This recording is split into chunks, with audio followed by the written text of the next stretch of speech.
নির্বাচনী প্রতিশ্রুতি বাস্তবায়নে পদক্ষেপ নিয়েছে বাংলাদেশ জাতীয়তাবাদী দল বিএনপি সরকার।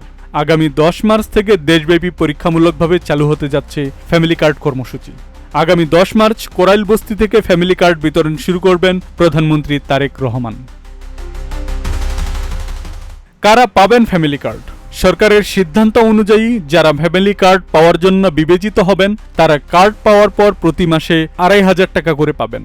সমাজ কল্যাণ মন্ত্রণালয় প্রণীত ফ্যামিলি কার্ড পাইলটিং বাস্তবায়ন গাইডলাইন 2026 অনুযায়ী এই কর্মসূচির মূল লক্ষ্য হচ্ছে সমাজের প্রান্তিক ও সুবিধাবঞ্চিত মানুষকে সহায়তার আওতায় আনা।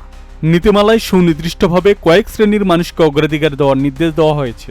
সরকারি নীতিমালা অনুযায়ী ভূমিহীন, গৃহহীন, প্রতিবন্ধী সদস্যের পরিবার, হিজড়া, বেদে, ক্ষুদ্র নৃগোষ্ঠী পরিবার এবং 0.5 একর বা তার কম জমির মালিকরা এই কার্ড পাওয়ার ক্ষেত্রে অগ্রাধিকার পাবেন।